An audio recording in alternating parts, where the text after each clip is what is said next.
Gadewch i ni ystyried sut i gynllunio gwers sydd efo nod o allu datrys hafaliadau llinol tebyg i'r un sydd ar y sgrin yn awr 4x-3 yn hafel i 2x-9.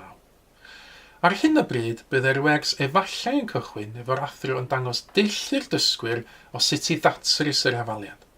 Os yw amser yn dyn, efallai bydd yr athro yn defnyddio tric i ddatrys yr hafaliad.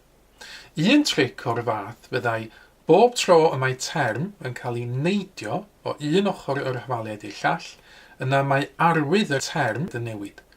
Gelwir hyn yn newid ochr, newid arwydd. Yma, yn cychwyn hafaliad newydd, y byddai modd cadw y 4x ar y ochr chwith, neidio y 2x o'r dde i'r chwith, felly mae ei arwydd yn newid i fod yn -2x, cadw'r 9 ar ochr dde, a neidio'r +3 fan hyn i fod yn -3 ar y dde. Wedyn, casglu termau 4x tynnu 2x yn 2x, 9 tynnu 3 yn 6, ac os yw 2x yn hafel i 6, mae'n rhaid fod x yn hafel i 3, ac felly 3 yw'r datrysiad i'r hafaliad yma. Nesaf, efallai sy'n ni'n hoffi i'r dysgwyr gwblhau set o ymarferion, tebyg iawn i'r cwestiwn yma, ac efallai byddai'r wers yn gorffan efo gwneud ychydig o farcio. Nawr nesaf, gadewch i ni ystyried sut i gynllunio yr un wers yn y cwricwlwm newydd, sef sut i ddatrys yr hafaliad 4x-3 yn hafel i 2x-9. Ond tro hyn, gadewch i ni ystyried defnyddio y 5 hyfedredd mathemategol newydd i wneud y cynllunio. Nawr, dangosir y rhain ar y sgrin o'r chwith i'r dde, ond dylid pwysleisio nad oes trefn gywir yr hyfedreddau, a dylid meddwl amdanynt yn gysylltiedig â'i gilydd. Gadewch i ni gychwyn efo dealltwriaeth gysyniadol. Pa gysyniadau y mae'n rhaid i ddysgwyr ei deall mwyn gallu datrys yr hafaliad yma? Nawr, un cysyniad pwysig yw'r cysyniad o newidyn mewn mathemateg. Mae'r symbol x yn fan hyn yn enghraifft o newidyn. Nawr, hoffwn i ddysgwyr deall, efallai cyn dod i'r wers yma, bod newidyn weithiau yn cynrychioli unrhyw rif cyffredinol, ond tra arall, fel hefo'r hafaliad yma, mae newidyn yn cynrychioli un rhif yn unig. Yn symud ymlaen i feddwl amdan cyfathrebu efo symbolau, rydym yn barod wedi sôn am bwysigrwydd y symbol x yn fan hyn, y newidyn x. Mae'r symbol yn y canol hefyd yn un pwysig. Nawr weithiau darllenir y symbol yma fel yn gwneud. Enghraifft, 4x-3 yn gwneud 2x-9. Mae hyn yn gamsyniad. Y term cywir am y symbol yw'r hafalnod, sydd yn pwysleisio bod ochrau'r hafaliad yn hafal i'w gilydd. Mae yna gyswllt Cymreig yma hefyd. Y person cyntaf i ddefnyddio'r symbol yma i gynrychioli yn hafal i oedd Robert Recorde yn 1557. Mae yna gyfle yma efallai i wneud ychydig o ymchwil i'r hanes. A nid yn unig y symbolau sydd yn bwysig yn yr hyfedredd yma, ond sut rydym yn cyfathrebu â hwy. Nawr efo'n hyn, dwi wedi yn fwriadol nodi'r datrysiad i'r hafaliad yn anghywir. Nid yw 3 ar ben ei hun yn ddigonol. Wrth ddatrys hafaliad, be dyn ni'n neud mewn gwirionedd yw darganfod gwerth yn ei wedyn. Ac felly, x yn hafal i 3 yw'r ffordd gywir o nodi'r datrysiad. Nesaf, gadewch i ni ystyried cymhwysedd strategol. Nawr yn sicr sy'n hoffi'n dysgwyr ni feddiannu ar strategaeth mwyn datrys yr hafaliad yma. Nawr, dwi wedi dangos un strategaeth yn barod yn y top yn hyn, ond roedd hwnnw yn dibynnu ar dric, y syniad o neidio term i'r ochr arall a newid yr arwydd. Dylwn ni mewn gwirionedd osgoi defnyddio triciau mewn mathemateg a cheisio datblygu dealltwriaeth gysyniadol dwfn. Nawr, dyma ni ffordd arall o ddatrys yr hafaliad. Dwi'n yn deud na hwn yw'r ffordd gorau, ac yn sicr mae yna ddilliau gwahanol yn bodoli, ond efallai fod y dull yma yn helpu ni ddarlunio beth sy'n cymryd lle.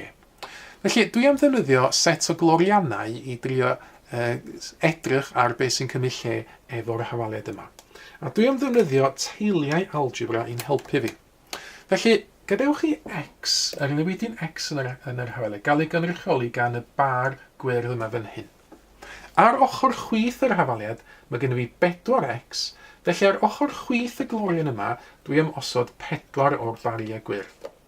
Hefyd ar ochr chwith yr hafaliad, mae gennym fi 3 uned, felly dwi am ddefnyddio'r sgwâr bach yma i gynrychioli 1 uned, dwi angen 3 ohonyn nhw felly ar y ochr chwith.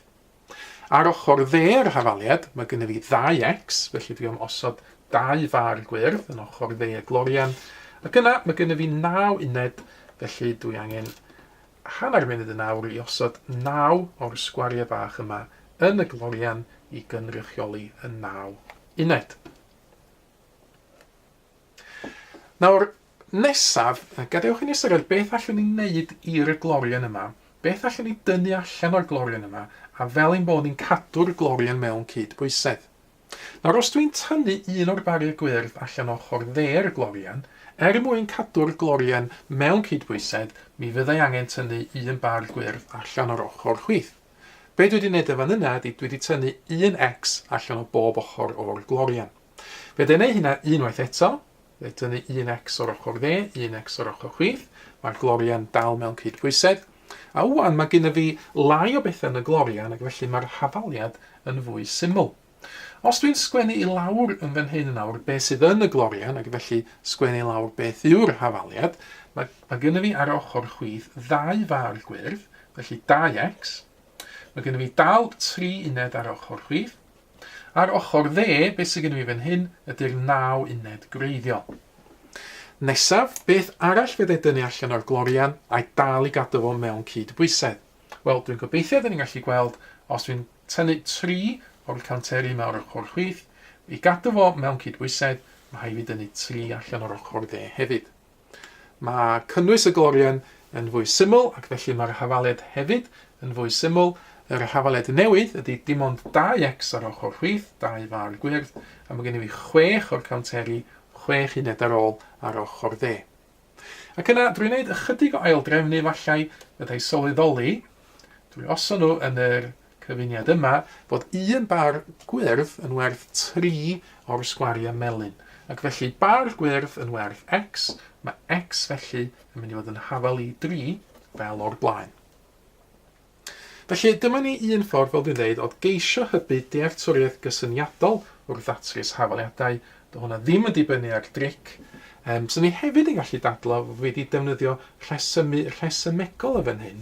Oherwydd, wrth fynd o un linell o'r hafaliad i'r llinell nesaf, mi oeddwn ni'n gofio rhesymu be oedd yn digwydd efo'r glorian, be oeddwn ni'n dynnu allan a cadw'r glorian dal mewn cydbwysedd.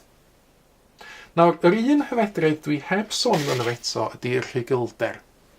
Nawr, yn fan hyn, mi fyddai'r rhugylder yn golygu bod fi eisiau datrys yr hafaliad yn gywir, a sy'n ei dal eisiau i ddysgwyr allu cwblhau set o ymarferion ar y testyn yma.